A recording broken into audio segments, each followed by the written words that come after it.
Hello, सभी को आवाज़ आ रही है मेरी? आज थोड़ी टेक्निकल प्रॉब्लम हो गई थी। टेक्निकल इशू था, लाइव ऑप्शन ही नहीं आ रहा था। इस वजह से लेट हो गया।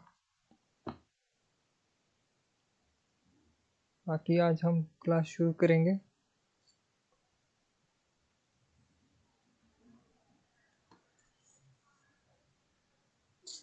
एक बार मैं कमेंट देख लेता हूँ।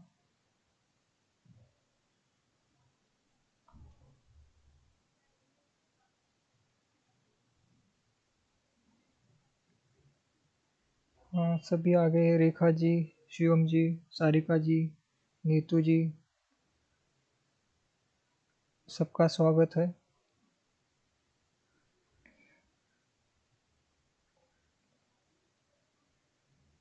अर्चना जी। तो आज हम पीवाईक्यू करेंगे, जो कि पहले ही परीक्षा में आ चुके हैं। इसमें जो भी प्रश्न है वो पहले परीक्षा में आ चुके हैं। तो आज कुछ प्रश्न कर लेते हैं जो कि आपके नेट के लिए, टीजीटी पीजीटी, जो भी आप हिंदी से एग्ज़ाम देने वाले हैं उन सभी के लिए महत्वपूर्ण प्रश्न होंगे। तो अभी हम प्रश्नों की तरफ बढ़ते हैं।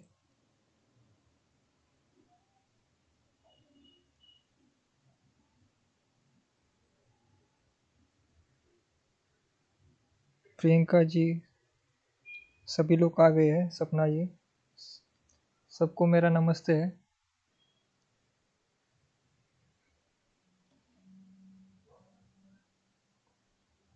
एक मिनट में हम क्लास शुरू करेंगे।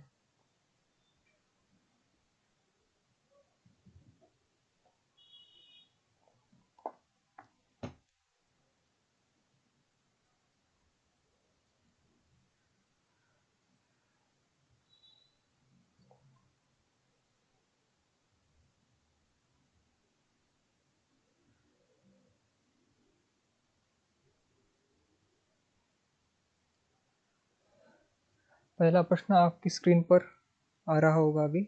खड़ी बोली का प्रयोग सबसे पहले किस पुस्तक में हुआ? इसका मैं आपको पोल दे देता हूँ, आप पोल में आंसर कीजिएगा।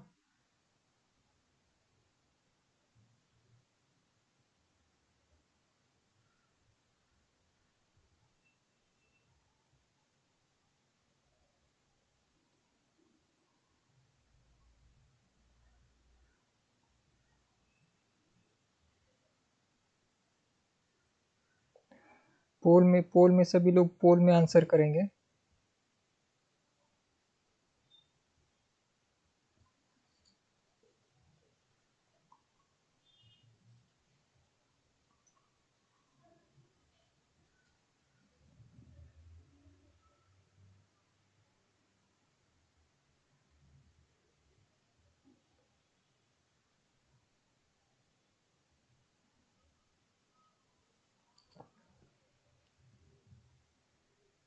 तो सभी लोग देख रहा हूँ मैं, रेखा जी, सुरभि जी,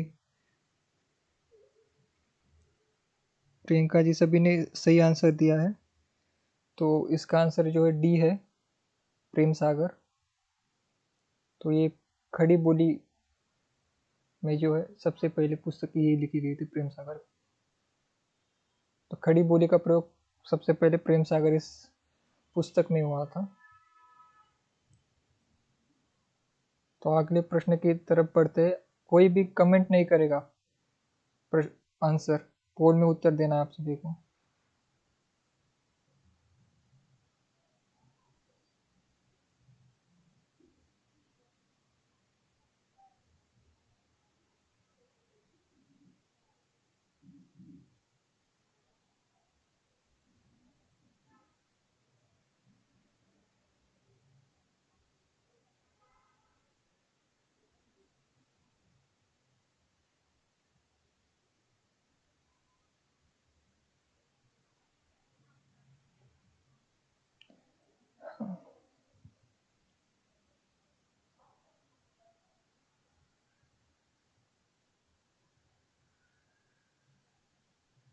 लगता है इसका पोल काम नहीं करता, पता नहीं।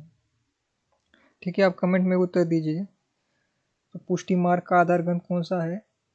तो इसका आंसर है सी, श्रीमद् भागवत।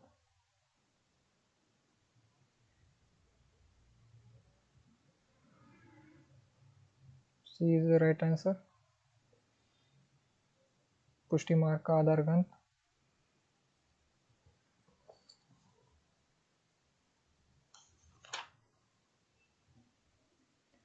आला, आला किस ऋतु में गाया जाता है? ग्रीष्म ऋतु, वर्षा ऋतु, शरद ऋतु या बसंत ऋतु। आला खंड, जो आला जो है किस ऋतु में गाया जाता है? क्वेश्चन के साथ, आप क्वेश्चन के साथ आंसर दीजिए। तीन का उत्तर क्या है, जल्दी बताइए। मैं देख रहा हूँ कमेंट में, सोना जी, दुग्गू जी ने, अर्चना जी ने, जयश्री जी ने, सभी ने कमेंट किया है दूसरे प्रश्न का।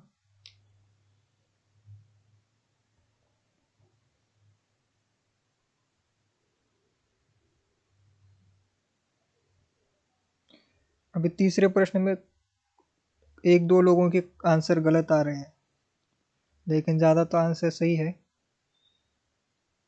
सपना जी का, रेखा जी का, दुग्गू जी का, सारिका जी का, अर्चना जी का, निधि जी का, सभी का सही है। हाँ, शिवम जी ने सही कहा। आला, आला आला जो है वर्षा ऋतु में गाया जाता है। इसका आंसर बी है।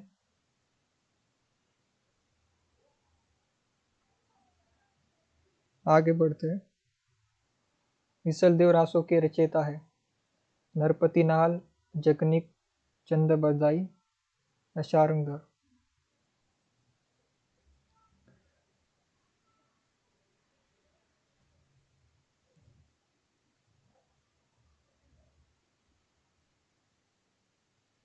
मिसल देव रासो के रचयिता है?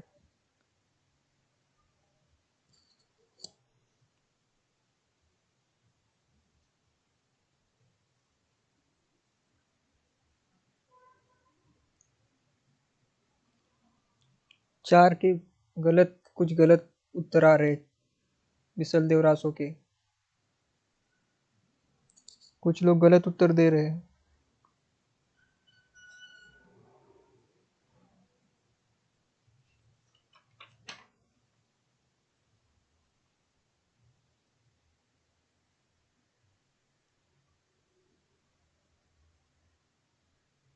तो इस बिसल देव रासो के रचयिता है नरपति नाल। बिसल देव रासो को याद करने की ट्रिक आपको बता देता हूँ। यहाँ पर बिसल देव का देव लीजिए और यहाँ पर का नरपति का पति लीजिए, बना दीजिए पतिदेव।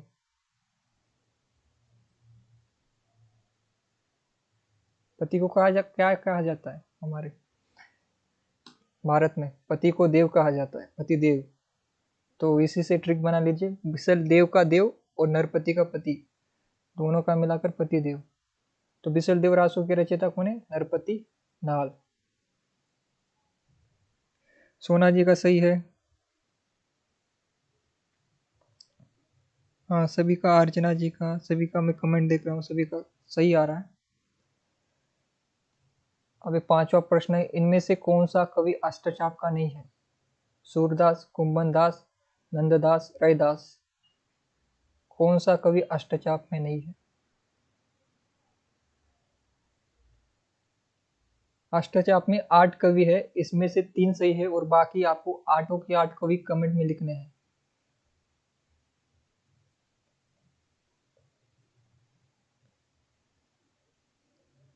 पांचवें प्रश्न का उत्तर दीजिए। और पांचवें प्रश्न का उत्तर आ रहा है, शिवम ने सबसे पहले उत्तर दिया है, जयश्री जी ने दिया है, संजय कुमार जी ने, तुक्कू जी ने। हाँ, सभी का सही आ रहा है। पाँच, पाँच, पाँच का डी, रैदास नहीं है। रैदास जो है अष्टचाप कवियों में नहीं आते। तो अष्टचाप कवियों में जो 8 कवि आते हैं, सबके नाम कमेंट कीजिए।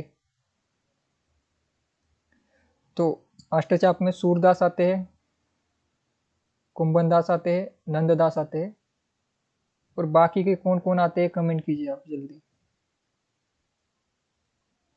देखते हैं कौन पहले कमेंट करता है। आगे बढ़ेंगे। अनुराग बांसुरी किसकी रचना है? रहीम की है, रस खान की है, नूर मोहम्मद की है, चित स्वामी की है। अनुराग बासुरी।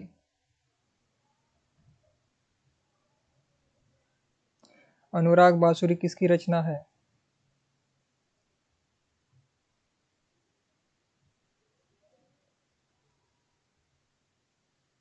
कमेंट देख रहा हूं मैं। 6 का उत्तर दीजिए, 6 का।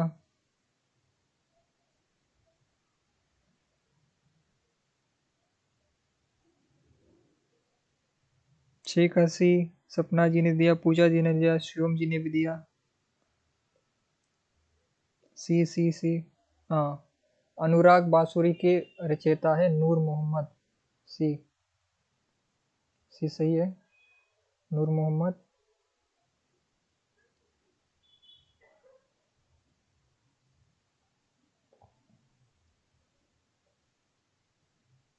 आगे बढ़ते हैं हम। देश विभाजन को लेकर लिखा गया उपन्यास है। अभी हम उपन्यास पर आ गए हैं प्रश्नों में। अमृत और विष, झूठा, सच, अपने अपने, अजनबी, अंतराल। विभाजन को लेकर कौन सा उपन्यास लिखा गया है?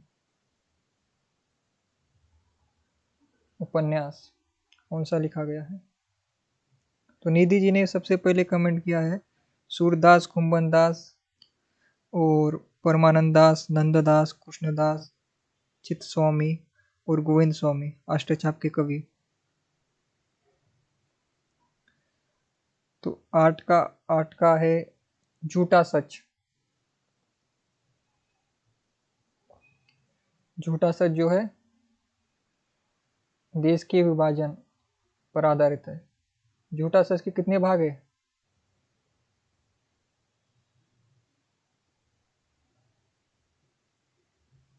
झूठा सच के कितने भाग है? कमेंट कीजिए।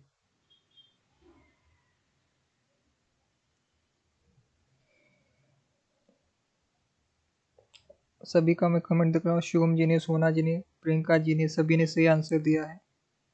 22 लाइव है क्लास में, लेकिन लाइक नहीं दिख रहे मुझे। 22, 18 ही लाइक है। ऐसा क्यों है? सभी लोग आप लाइक नहीं करते शायद। अभी मैं लगातार क्लास ले रहा हूँ। ये वो जो सुबह वाली क्लास हुई 11 बजे की, उसके बाद क्लास ख़त्म होते ही मैंने ये पीपीटी बनाना शुरू किया। पीपीटी बनाते ही मैं लाइव आया हूँ। कोई ब्रेक नहीं लिया मैंने, और आप यहाँ पर लाइक नहीं कर रहे, तो गलत बात है ना। आपको लाइक शेयर करना चाहिए।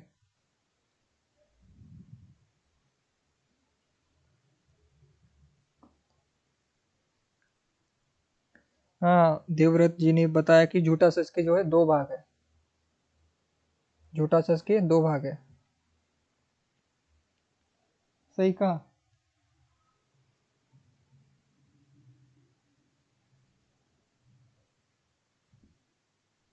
आगे बढ़ते हैं हम। अपभ्रंश शब्द का प्रयोग सर्वप्रथम किसने किया? अपभ्रंश जो शब्द है, इसका प्रयोग किसने किया सबसे पहले? सर्वप्रथम किसने किया? भरत मुनि ने, राजशेखर ने, भामा ने या पतंजलि ने?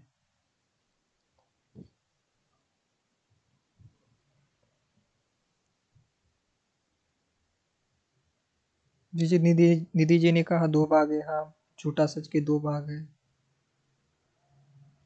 8 का बताइए, 8 का बताइए। पूजा जी ने 8 का डी बताया है।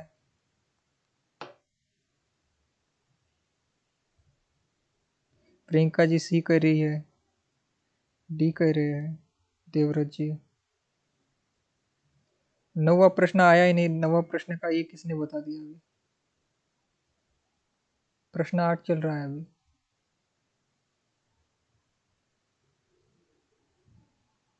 8 का बताइए जल्दी।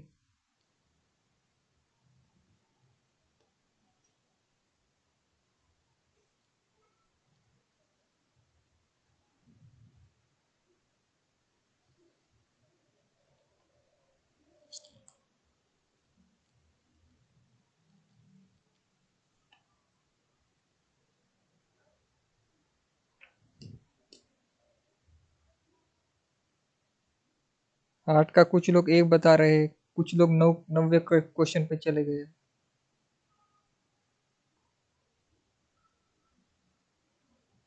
प्रश्न 8वां चल रहा है, 9वां नहीं चल रहा।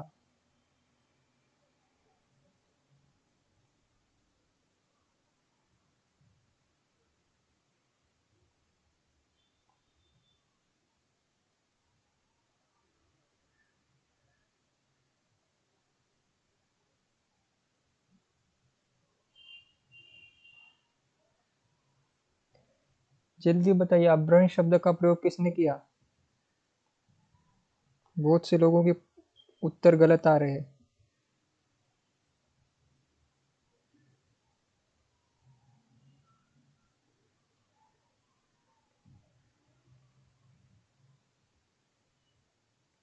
हाँ, अभी सही आ रहे हैं सभी के।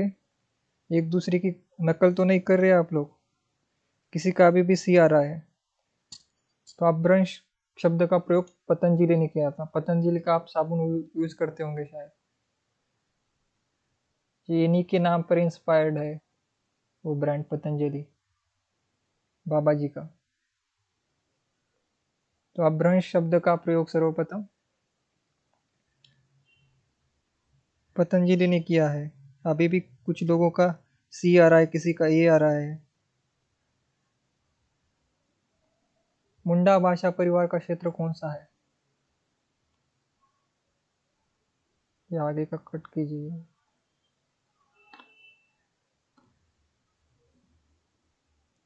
मुंडा भाषा परिवार का क्षेत्र कौन सा है?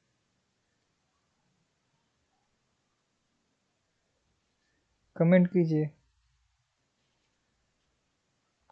लाइव जो है थोड़ा लेट जाता है, यहाँ से मैं बोलता हूँ तो आपके पास आने में कम से कम 40 सेकंड लगते हैं। तो मेरा क्वेश्चन एक थोड़ा आगे चलता है, इसलिए आपका कमेंट आने में थोड़ा देर ही लगती है आपकी कमेंट आने के लिए, तो थोड़ा रुकना पड़ता है। तो नो का कुछ लोग डी बता रहे हैं, कुछ लोग सी बता रहे हैं।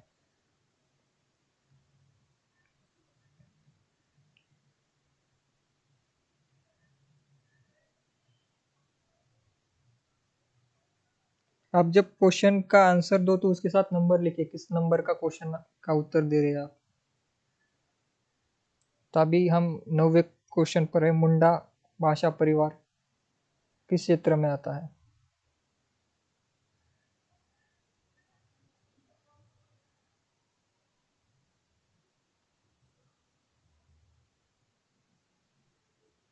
मुंडा भाषा परिवार का क्षेत्र कौन सा है?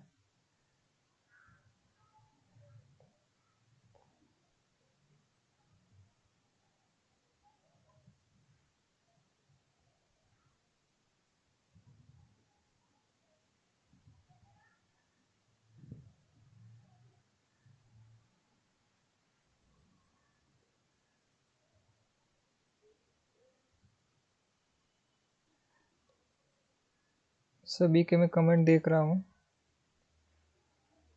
सभी के को कमेंट अभी ठीक सही आ रहे हैं। मुंडा भाषा परिवार का क्षेत्र है छोटा नागपुर। डी सही है उत्तर सभी का।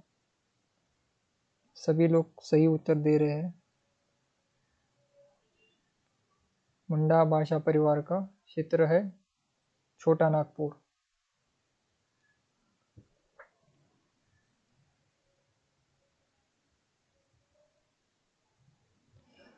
अभी कथन और कारण, तो अभी स्थापना और तक के क्वेश्चन है ये। दलित की पीड़ा को दलित लेखक ही अभिव्यक्त कर सकता है। ठीक से पढ़िए। और उसका स्थापना है, दलित की पीड़ा को दलित लेखक ही अभिव्यक्त कर सकता है। और तर्क है उसका, सहानुभूति और स्वानुभूति के स्तर तक नहीं पहुंचा जा सकता। तो स्वानुभूति जो है, सहानुभूति जो है, वे स्वानुभूति के स्तर तक नहीं पहुंच सकती। तो इसमें कौन सा सही होगा?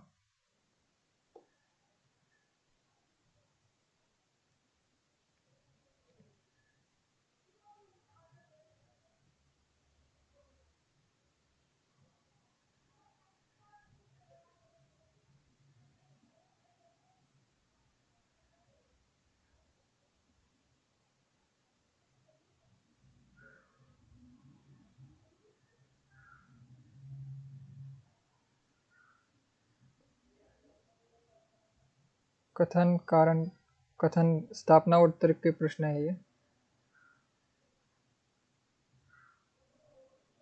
थोड़ा पीपीटी सही कर लेता हूँ।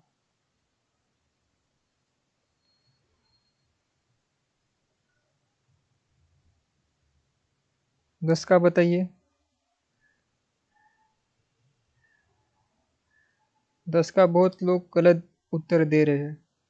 ठीक से पढ़िए, दलित की पीड़ा को दलित लेखक ही अभिव्यक्त कर सकता है। और सहानुभूति और स्वानुभूति, इन दोनों शब्दों का अंतर समझिए आप। ये है सहानुभूति और ये स्वानुभूति।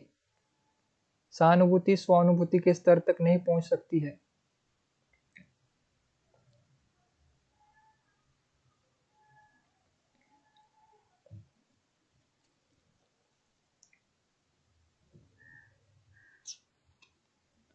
दस का बताइए सभी।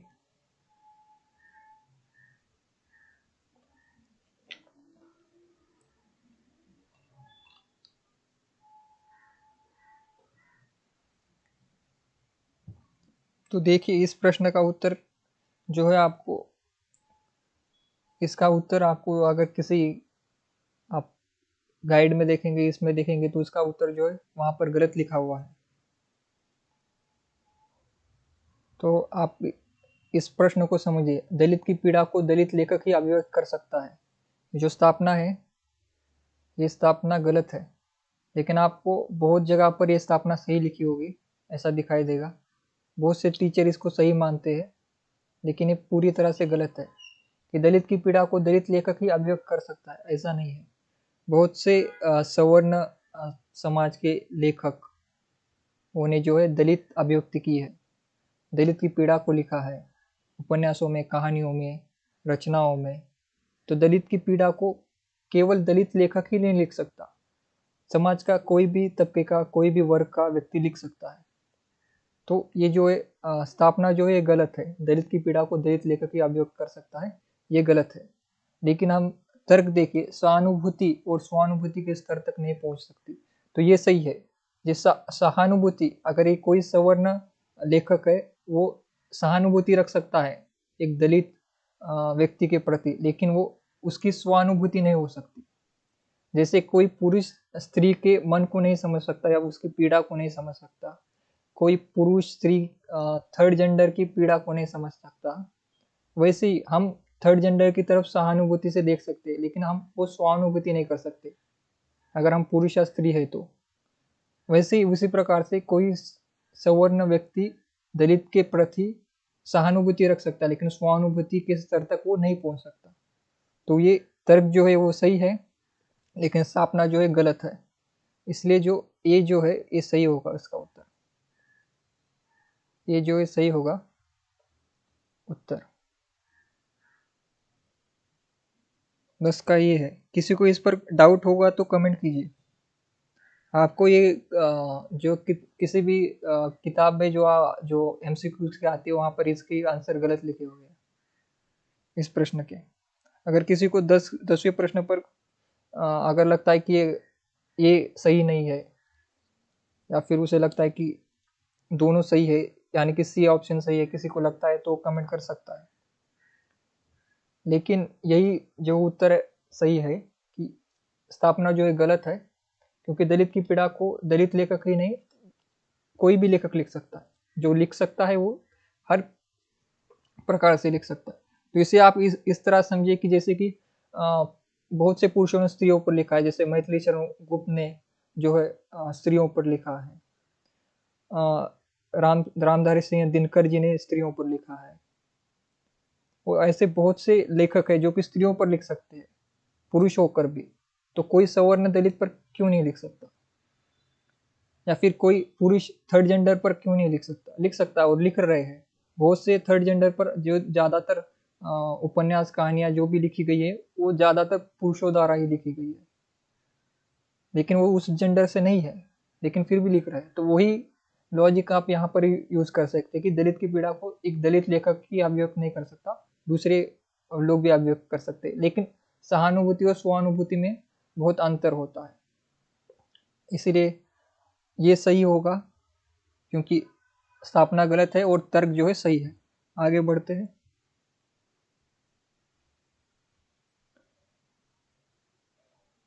व्यंजना शक्ति का कार्य क्या है?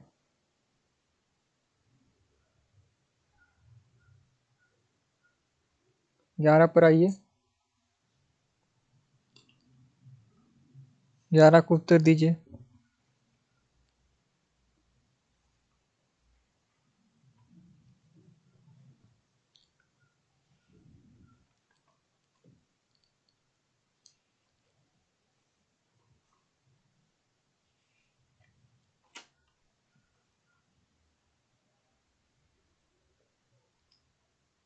11 का उत्तर दीजिए। व्यंजना शक्ति का कार्य क्या है?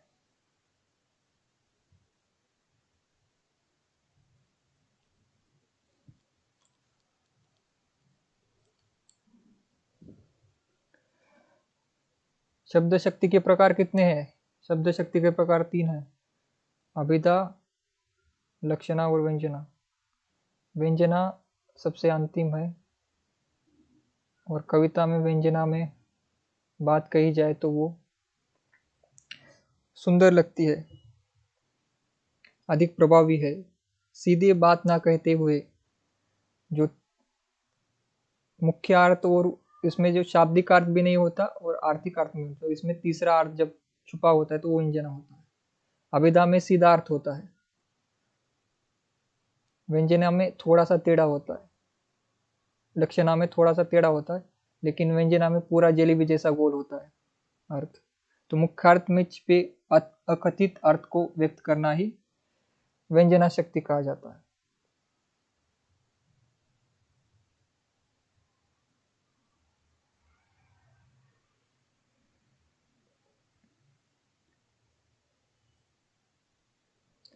निम्नलिखित काव्य कृतियों का सही अनुक्रम क्या है?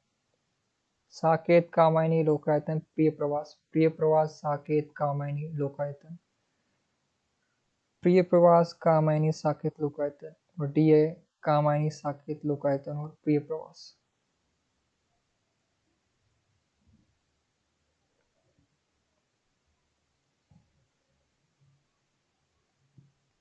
कमेंट में आंसर दीजिए। देवव्रत जी ने आंसर दिया 11 का, प्रियंका जी ने दिया, सारिका जी ने दिया, निधि जी ने दिया,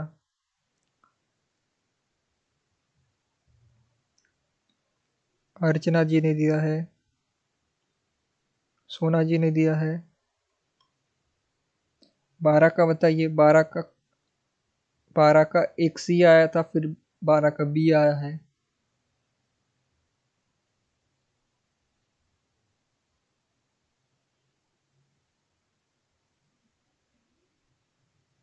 बारह का सी आया है, किसी का बी आ रहा है।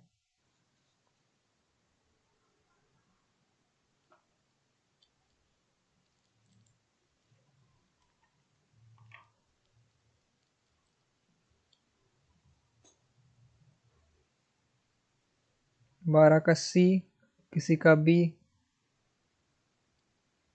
ठीक से देखिए, सबसे पहले छांटना सीखिए आप प्रश्न में कि सबसे पहले कौन सी रचना हो सकती है इनमें से। तो वैसे ही अगर आपको पता होगा कि सबसे पुरानी रचना कौन सी है तो दो तो कट जाएंगे, फिर दो रहेंगे, तो दो में से कौन सा सही है वो देखिए।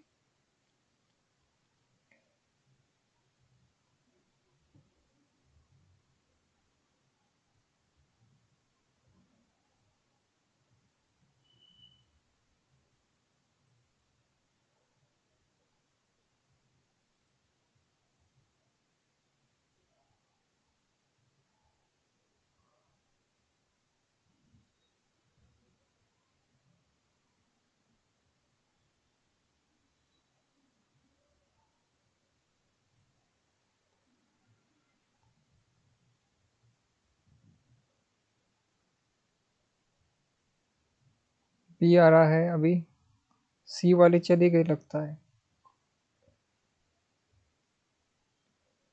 देखिए, सबसे पुरानी तो प्रिय प्रवासी है इन सब में, तो ये तो पहले ही कट जाता है, और डी भी पहले कट जाता है। ऐसे काटना सीखिए आप, तो इन दोनों पर तो ध्यान नहीं, तो कन्फ्यूजन कहाँ होगा? बी और सी में होगा।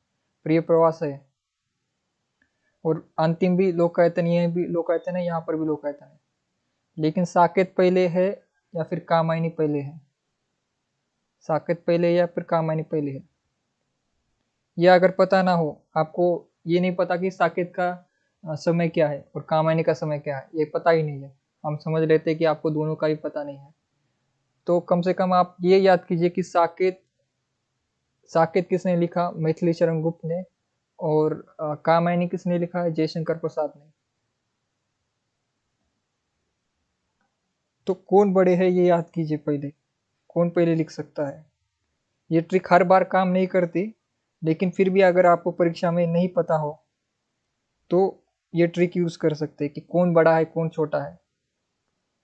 वैसे एक साकेत का 31 है, मैं आपको बता देता हूँ। साकेत का 31 है और कामायनी का 36 है।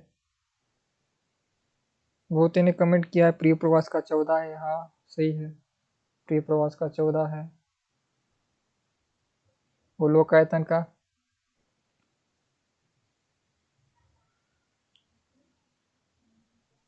64 है लोकायतन का। हाँ सभी ने सही आंसर दिया है, अभी सही दे रहे, लेकिन कुछ लोगों ने सी आंसर दिया था। तो ये याद रखिए कामायनी बाद में है, कामायनी 36 में है, साकेत 31 में है, तो सी जो है गलत होगा। आगे बढ़ते हैं। कालक्रम की दृष्टि से निम्नलिखित आत्मकथाओं का सही अनुक्रम क्या है? ये ऑप्शन है अपनी खबर, आज की अतीत, क्या भूलूं क्या याद करूं, अर्धकथा। तो ये अर्धकथा, अपनी खबर, आज की अतीत, क्या भूलूं क्या याद करूं और अर्धकथा फिर से आ गया शायद यहाँ पर।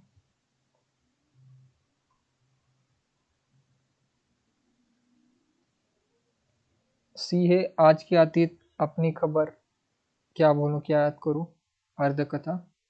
अपनी खबर, क्या भूलूं क्या याद करूं, अर्धकथा और आज की अतीत।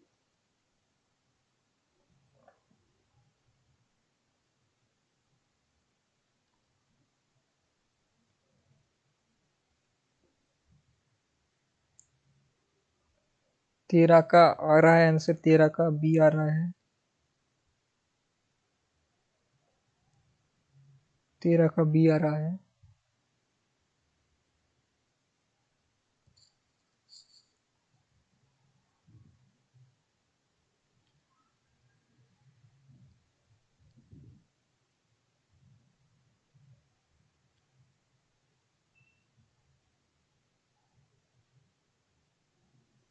ये अर्धकथा है, अर्धकथानक नहीं है। यहाँ पर ध्यान दीजिए, ये जो है अर्धकथा है।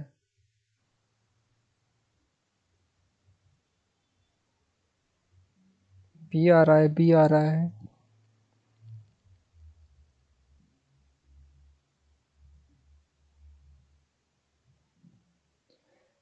इसका उत्तर इसका उत्तर ए है, बी नहीं है। आप कंफ्यूज हो गए इसमें। अपनी खबर जो है 1960 की रचना है।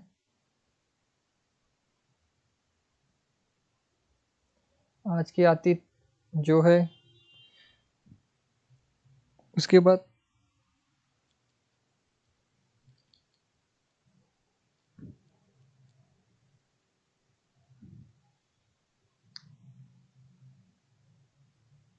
आज के अतीत जो है, यहाँ पर गलत गलत हो गया है शायद, 1 मिनट।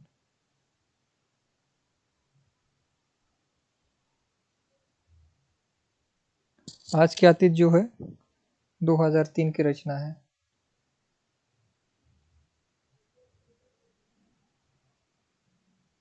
और क्या बोलूं क्या याद करूं जो है 69 की है।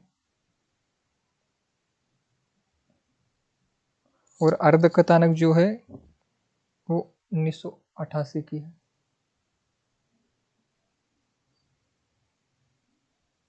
तो यहाँ पर अपनी खबर, यहाँ पर शायद सही ऑप्शन कोई भी नहीं है यहाँ पर। इसमें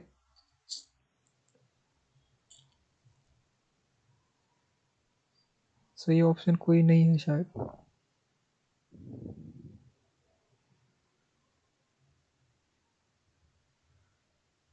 इस क्वेश्चन को रहने देते हैं हम, इसमें टाइपिंग मिस्टेक है थोड़ी। कालक्रम की दृष्टि से निम्नलिखित कहानियों का सही अनुक्रम क्या है? पूस की रात, बुद्ध का काटा, परिंदे। बुद्ध का काटा, पूस की रात, पत्नी, परिंदे। पत्नी, बुद्ध का काटा, पूस की रात, परिंदे। पूस की रात, परिंदे, बुद्ध का काटा, पत्नी।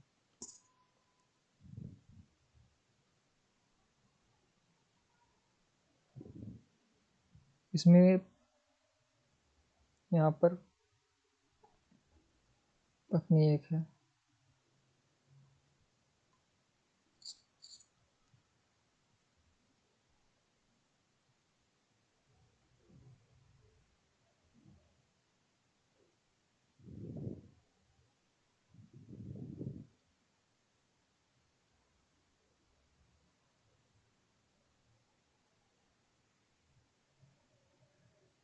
चौदह का सही, सभी लोग सही दे रहे हैं।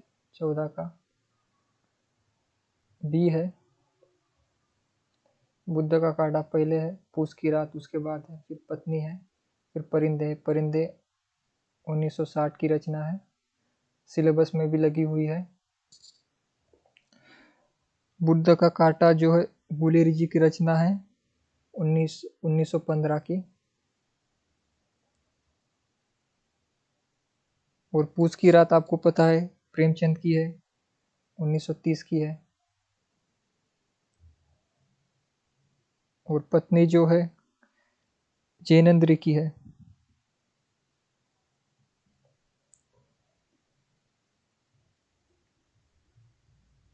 आगे बढ़ते हैं। निम्नलिखित काव्य कृतियों का सही अनुक्रम क्या है?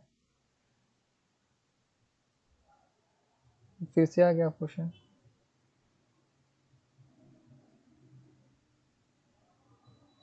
ये क्वेश्चन शायद फिर से आ गया है।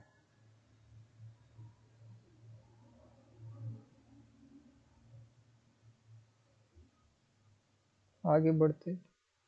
निम्नलिखित काव्य प्रवृत्तियों का सही अनुक्रम क्या है? जो हमारी आदिकाल से लेकर आधुनिक काल तक जो काव्य प्रवृत्तियां रही है, उनके आधार पर आपको ये प्रश्न का उत्तर देना है। किस काल में कौन सी प्रवृत्ति रही? तो जो सबसे पुरानी प्रवृत्ति है उसे आपको आगे रखना है, उसके बाद की, और फिर ऐसे ऐसे आधुनिकता की तरफ बढ़ना है आपको। 15 का उत्तर आ रहा है।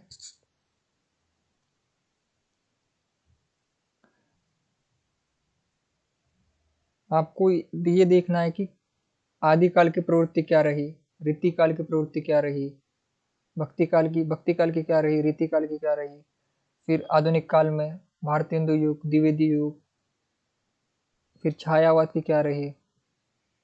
इस प्रकार से आपको सही उत्तर देना है। 14 का प्रश्न, इस प्रश्न नंबर 16 में उत्तर क्या होगा?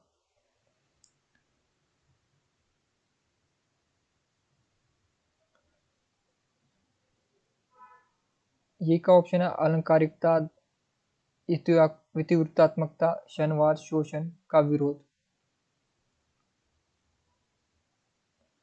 ऑप्शन ये है। ऑप्शन बी है इतिवृत्तात्मकता, शोषण का विरोध, अलंकारिकता, क्षणवाद। सी का कुछ लोग ये दे रहे हैं।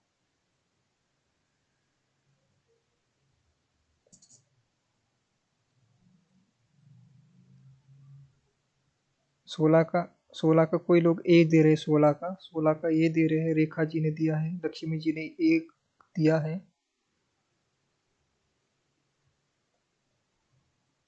ये आधुनिक कविता की प्रवृत्तियों को समझिए, यहाँ पर आपको कंफ्यूजन हो रहा है।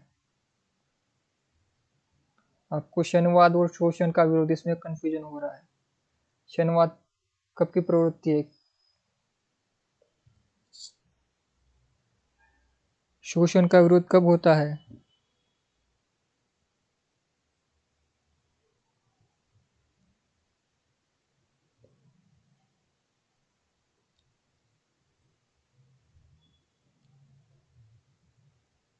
सबसे पहले जो है अलंकारिकता। अलंकारिकता जो है ये प्रवृत्ति थी रीतिकाल की। रीतिकाल में जाएंगे तो आपको अलंकारिकता दिखेगी।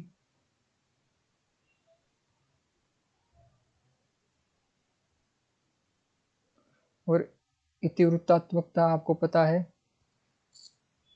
द्विवेदी युग की थी। पुरानी परिपाटी को वैसे ही लेना।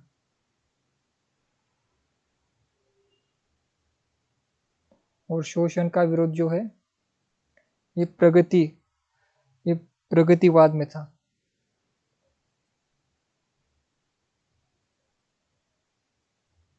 नागार्जुन को याद कीजिए, प्रगतिवाद। नागार्जुन की कविता को याद कीजिए, वो शोषण के विरुद्ध था, प्रगतिवाद।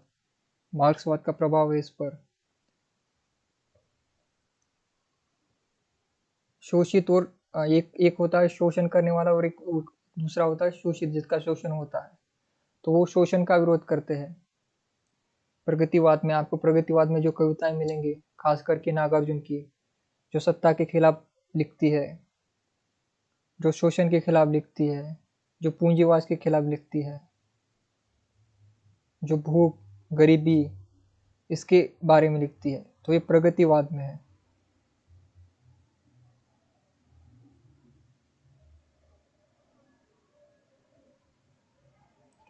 प्रगतिवादी मार्क्सवादी दोनों एक नहीं है शिवम जी। मार्क्सवाद अलग विचारधारा है, उसका प्रभाव है इसमें। प्रगतिवाद प्रगतिवाद में प्रभाव है, सीधा प्रभाव नहीं लेकिन प्रभाव है। मार्क्सवाद भारतीय नहीं है, बाहर से आया है मार्क्सवाद।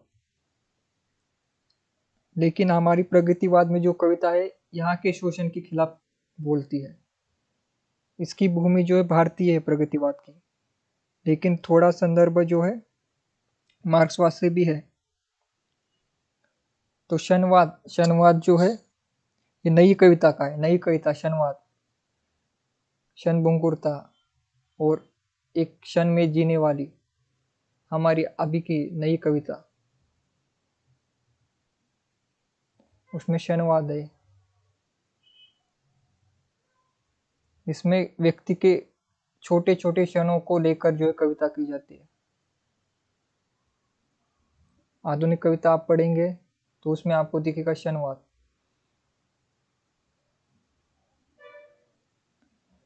आलोचना पत्रिका के संपादकों का सही अनुक्रम क्या है?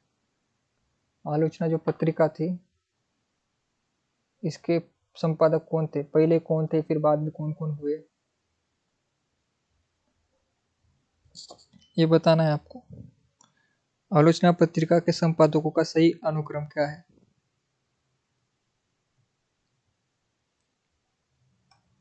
ये पत्रिका दिल्ली से निकलती है, दिल्ली से निकलती थी आलोचना। त्रैमासिक है, 3 महीने में एक बार आती थी।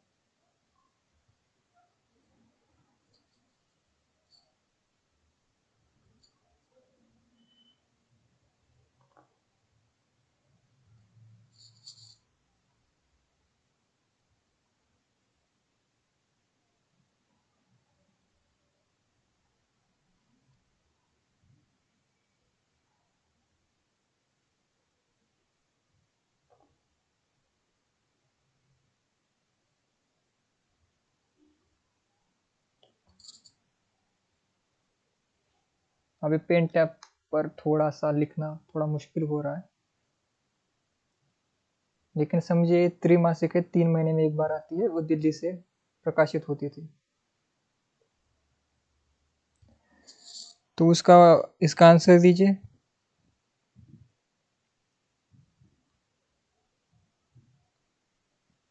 सभी का आंसर सही आ रहा है। लक्ष्मी जी का सही आ रहा है। शिवम जी उत्तर गलत हो रहे तो कोई बात नहीं, इसके बाद आपके उत्तर सही होंगे। मतलब आपके उत्तर गलत हो रहे इसका अर्थ है कि आप सीख रहे हो, आपके पास वो क्वेश्चन के आंसर नहीं थे, आज मिल गए, तो ये आपके लिए अच्छी बात है। प्रश्न गलत होना सबसे अच्छी बात होती है, क्योंकि आप सीखते हो। अगर आपको पहले से क्वेश्चन पता है तो वो तो आपका एक प्रैक्टिस हो जाएगी, वो तो बेनिफिट है ही। लेकिन आपको अगर प्रश्न के उत्तर नहीं आ रहे तो इसका अर्थ है कि आपके पास नए प्रश्न जुड़ रहे हैं। तो आपको क्लास में बने रहना चाहिए। अगर जितने गलत हो उतना अच्छा है, क्योंकि आप नए सीख रहे हो प्रश्न। 17 का बहुत से लोग सही उत्तर दे रहे हैं। 17 का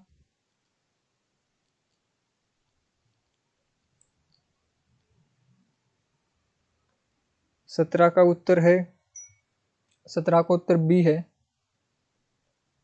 17 का उत्तर बी है। कुछ लोगों ने गलत दिया, कुछ लोगों ने सही दिया। नंद दुलारे वाजपेयी सबसे पहले थे इस पत्रिका में, फिर शिवदान सिंह चौहान आए हैं, ये शिवदान सिंह चौहान मार्क्सवादी है। धर्मवीर भारती और नामवर सिंह ये भी मार्क्सवादी है। ये पूछे जाते कथन, प्रश्न पूछे जाते कि कौन मार्क्सवादी है और कौन नहीं है। तो शिवदान सिंह, नामवर सिंह, इनका भी मृत्यु हुआ 2019 में। नामवर सिंह 2019 में ही हुआ था, जेएनयू में थे।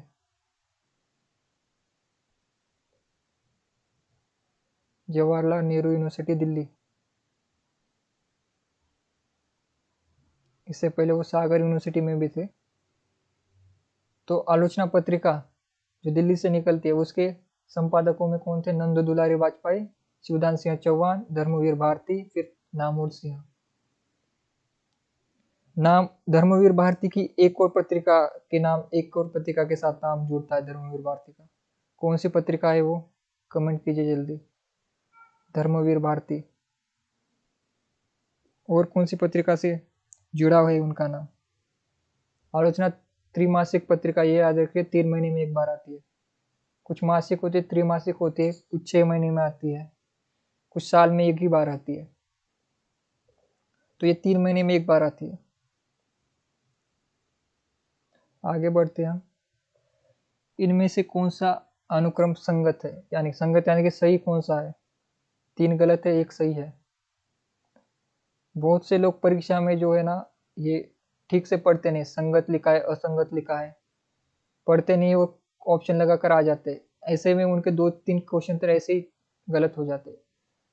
कभी भी प्रश्न आए तो आप पहले ठीक से पढ़िए, एक बार पढ़िए। अगर आपकी आपकी ऐसी गलती बार बार होती है तो 2-3 बार प्रश्न को पढ़िए। परीक्षा में भी आराम से पढ़िए प्रश्न को।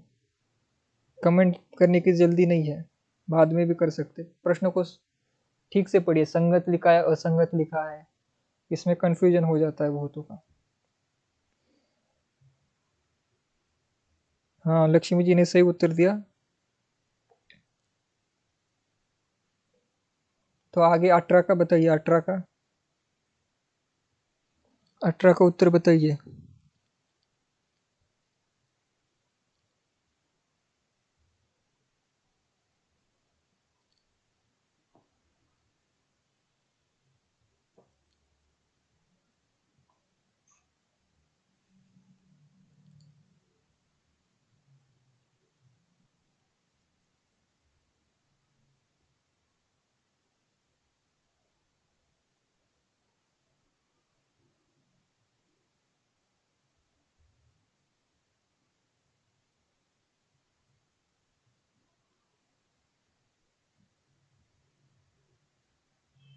18 का कोई उत्तर नहीं बता रहा। 18 का उत्तर बताइए।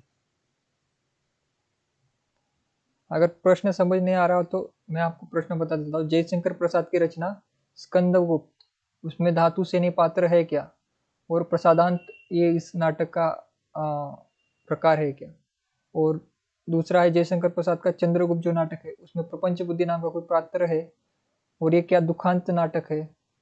और तीसरा है जयशंकर प्रसाद का राजश्री ये जो नाटक है उसमें कोमा नाम की कोई पात्र है क्या? और ये दुखांत नाटक है क्या? और चौथा है जयशंकर प्रसाद का ध्रुव स्वामी ने चाणक्य नाम का कोई पात्र है या नहीं? और ये सुखांत नाटक है या दुखांत नाटक है? 18 का किसी उत्तर नहीं आता।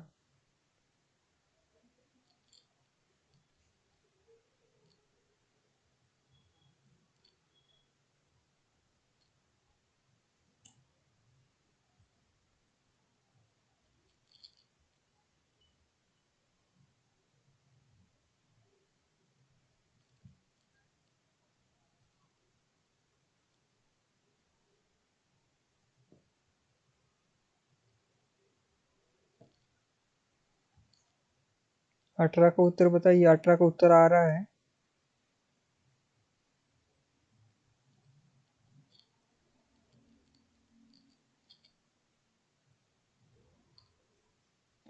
अठारह का उत्तर आ रहा है सभी का।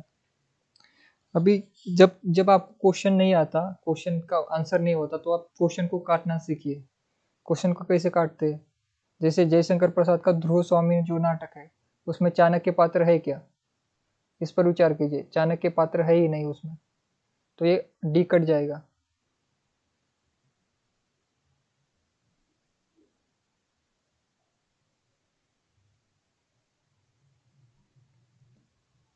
इसका उत्तर जो है ए है, जयशंकर प्रसाद का स्कंदगुप्त में धातु से नाम का एक पात्र है। प्रसादांत जो है ये नाटक है, तो ये जो है सही है इसमें। अभी आगे कालक्रम की दृष्टि से सही अनुक्रम क्या है? ये पत्रिका है ब्राह्मण, बंगदूत, हिंदी प्रदीप, हंस। और बी का है हिंदी प्रदीप, हंस, बंगदूत, ब्राह्मण। सी है बंगदूत, हिंदी प्रदीप, ब्राह्मण, हंस। और डी है हंस, हिंदी प्रदीप, बंगदूत, ब्राह्मण।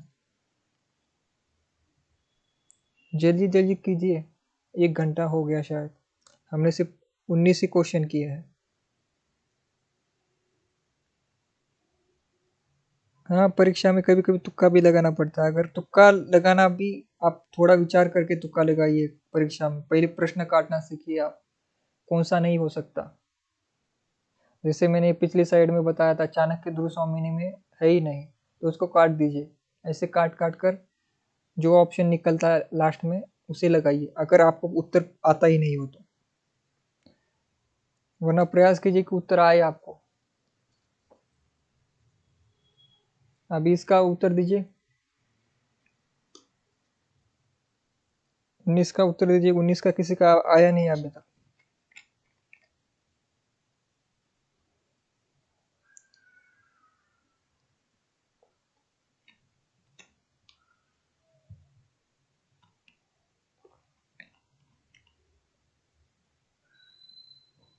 हाँ लक्ष्मी जी, आपका सही है, आपने सबसे पहले दिया था। 19 का अभी 19 का उत्तर दीजिए आप। शायद आपका लेट चल रहा है, शायद आपका लाइव।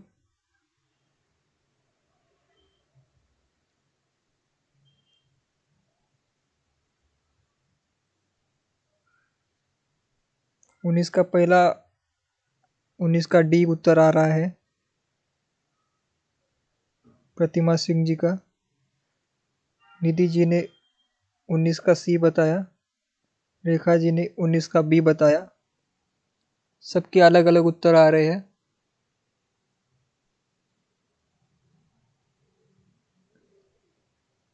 उत्तर अगर आपको पता नहीं हो तो ये याद कीजिए कि ये पत्रिकाएं किनकी है, और ये पत्रिका किनकी है, और वो कब, उनका काल, जन्म काल का कब का था, कौन पहले, किसका जन्म पहले हुआ, किसका जन्म बाद में हुआ, ये बेसिक जानकारी तो होगी आपको।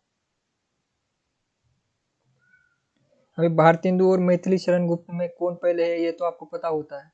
तो ऐसे ही इसमें भी लॉजिक लगाइए, किसकी पत्रिका है, कौन पत्रिका के साथ जुड़ा हुआ था, तो कौन पहले आ सकता है। सभी नंबर से याद करना संभव नहीं है, लेकिन कम से कम ये आपको याद करना होगा कि किसकी पत्रिका कौन सी है, कौन पहले आएगा कौन बाद में आएगा। ये भी आपने अगर कर लिया तो आपके क्वेश्चन सही होंगे। 19 का ए आ रहा है, 19 का सी आ रहा है, 19 का बी भी आया है। 19 का सही उत्तर सी है। सबसे पहले राजाराम मोहन राय, राजाराम मोहन राय की है बंगदूत नाम की पत्रिका।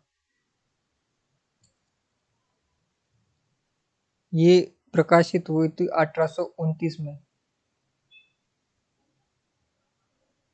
फिर हिंदी प्रदीप,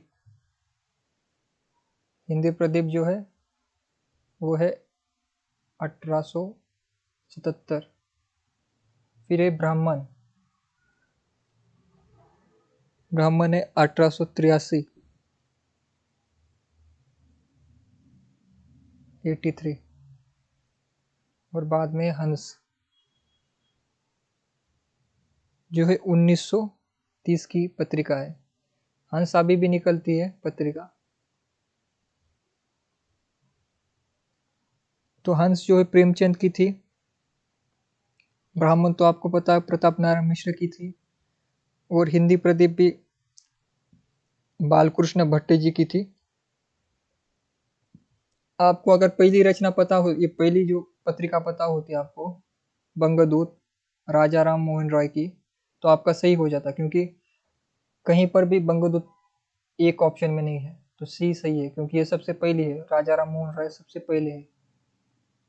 उन्होंने 1829 में जो है पत्रिका निकाली थी।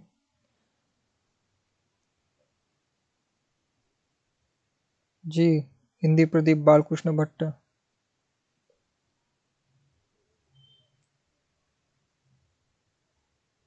जी जी जी जी, सही सही है सबका। आगे बढ़ते हैं। निम्नलिखित उपन्यासों का कालक्रमानुसार सही अनुक्रम क्या है? सूरज का सातवां घोड़ा, शिखर एक जीवनी, कंकाल, परीक्षा गुरु। बी ऑप्शन है कंकाल, परीक्षा गुरु, शिखर एक जीवनी, सूरज का सातवां घोड़ा। सी ऑप्शन है परीक्षा गुरु, कंकाल, सूरज का सातवां घोड़ा, शिखर एक जीवनी। और डी ऑप्शन है परीक्षा गुरु, कंकाल, शिखर एक जीवनी, सूरज का सातवां घोड़ा।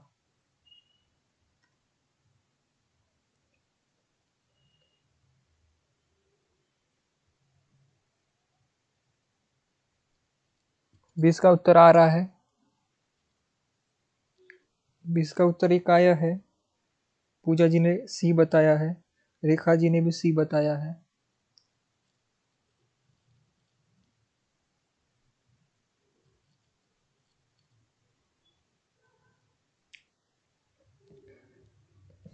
ये देखिए, यहाँ पर कंफ्यूजन हमेशा होता है।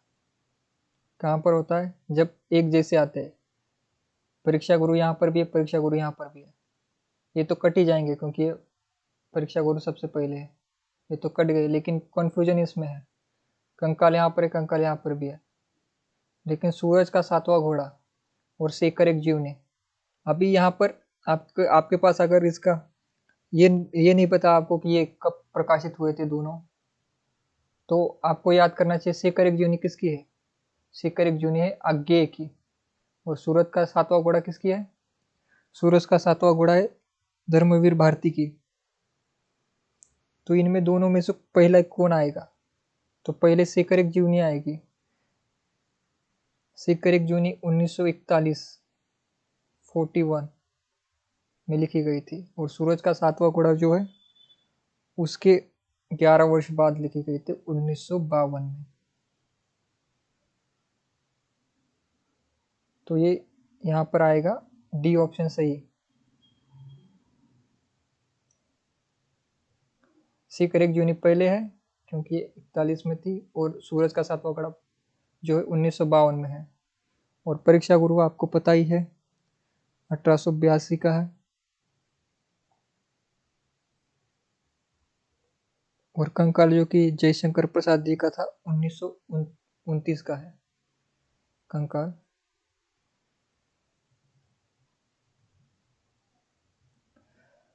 नया ज्ञानोदय पत्रिका के संपादक कौन है?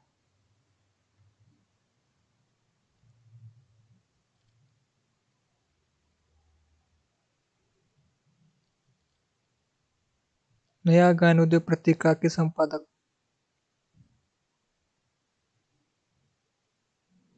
मासिक पत्रिका ये दिल्ली से प्रकाशित होती है।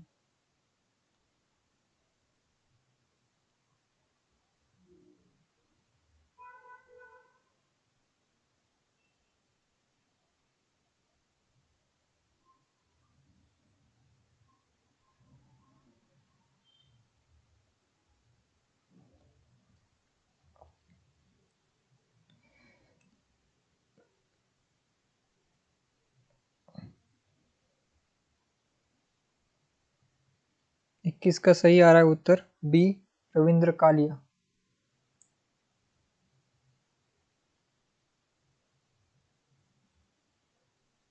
रविंद्र कालिया किसके पति है? ममता कालिया के। ममता कालिया का सरनेम जो कालिया है ये रविंद्र कालिया जी की कारणी है। उनकी पत्नी है ये ममता कालिया। और उनकी रविंद्र कालिया जी की एक प्रसिद्ध संस्मरण है उनका, गालिब छूटी शराब। बहुत ही प्रसिद्ध है क्योंकि उनको रविंद्र कालिया जी को शराब पीने की इतनी लत लग गई थी कि उनका पूरा शरीर खराब हो गया था। लेकिन किस तरह वो उस नशे से छूटकर एक स्वस्थ जीवन जीने लगे, इसके बारे में वो संस्मरण उन्होंने लिखा है। बड़ा सा है जीवनी, कुछ लोग उसे जीवनी भी मानते हैं, उनकी मतलब आत्मकथा मानते हैं, लेकिन है वो संस्मरण। आपको समय मिले तो जरूर पढ़ना चाहिए आपको रविंद्र कालिया जी का। सबसे बेहतरीन रचना है उनकी जीवन की। तो नया ज्ञानोदय पत्रिका के संपादक कौन थे? रविंद्र कालिया जी। आगे बढ़ते हैं। धातु सेन प्रसाद के किस नाटक का पात्र है?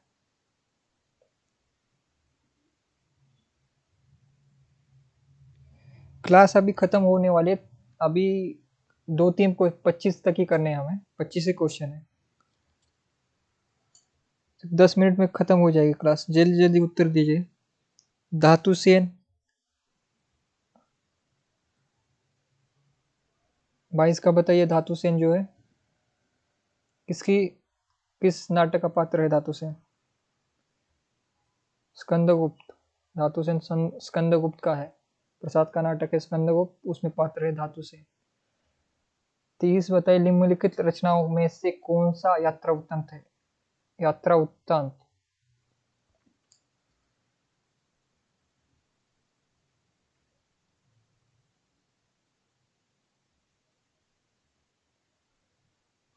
इसमें जो चीड़ों पर चांदनी, निर्मल वर्मा जी का, ये जो है यात्रा वृत्तांत है। अपनी खबर जो है ये है आत्मकथा। और पद के साथ ही आपको पता है महादेव वर्मा का संस्मरण है, उसमें उन्होंने अपने साथ के लेखकों को जो है उनके बारे में संस्मरण लिखे। भूले बिसरे चित्र जो है आपको पता है एक उपन्यास है भगवती चरण वर्मा का।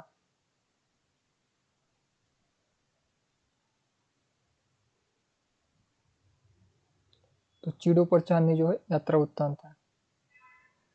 अभी भारतीय संविधान के अनुसार किस अनुच्छेद में हिंदी को राजभाषा राजभाषा घोषित किया गया है?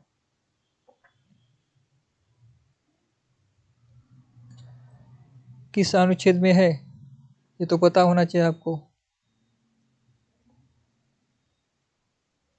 24 का बता दीजिए जल्दी। देखिए, हिंदी जो है हमारी भारत की राजभाषा है। राजभाषा का अर्थ होता है ऑफिशियल लैंग्वेज, यानी कि कामकाज की भाषा।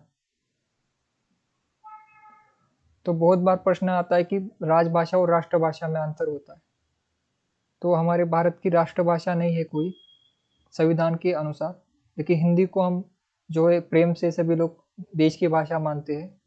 लेकिन वो जो है संविधान में नहीं लिखा गया, संविधान में सिर्फ राजभाषा के बारे में लिखा गया है। तो राजभाषा जो है इसका ए है। 343 इस अनुच्छेद में जो है राजभाषा को, हिंदी को राजभाषा का दर्जा दिया गया। भारत संघ राज्य की जो है हिंदी राजभाषा होगी और देवनागरी उसकी लिपि होगी। तो हिंदी भाषा ये राजभाषा है और हमारी हिंदी की लिपि कौन सी होगी? हिंदी की लिपि होगी देवनागरी। और आंकड़े जो होंगे भारतीय रूप के अंतर्राष्ट्रीय आंकड़े होंगे। अंतर्राष्ट्रीय यानी कि जैसे कि हम 8 ऐसे लिखते हैं हिंदी में, लेकिन जैसे कि हमें संविधान में लिखा गया है कि अंतर्राष्ट्रीय रूप लिखना है हमें, तो 8 को हम ऐसे लिखेंगे। 1 को हम ऐसे लिखते हैं हिंदी में, लेकिन मान्यता प्राप्त ये है अंतर्राष्ट्रीय आंकड़े। तो 1, 2, 3 जो इंग्लिश के आंकड़े है ना, वो और भाषा कौन सी होगी? हिंदी। और लिपि क्या होगी? देवनागरी। तो ये है इस अनुच्छेद में ये लिखा गया इतना कि आंकड़े होंगे अंतर्राष्ट्रीय रूप, भाषा हिंदी होगी और लिपि होगी देवनागरी। और राजभाषा और दूसरा होता है एक राज्य भाषा। राजभाषा और राज्य भाषा में अंतर समझिए आप। अगर कहीं पर राज्य भाषा लिखा हो, जैसे महाराष्ट्र की राज्य भाषा मराठी है,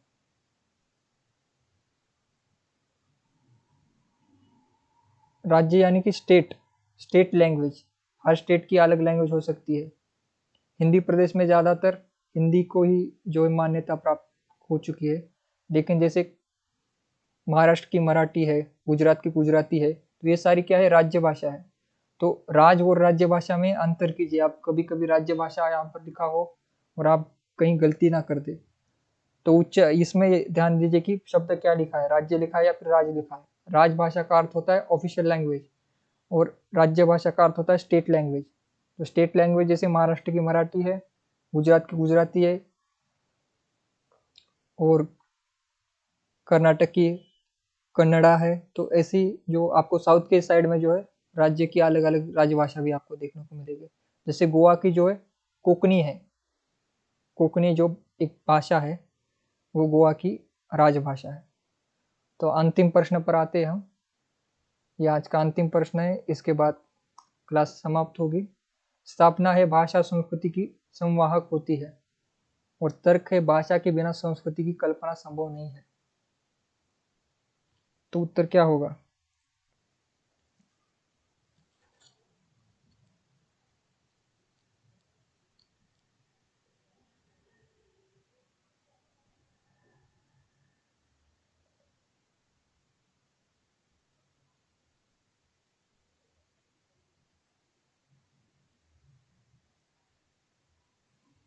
तो आखिरी प्रश्न का उत्तर दीजिए। डी, डी सही है, डी।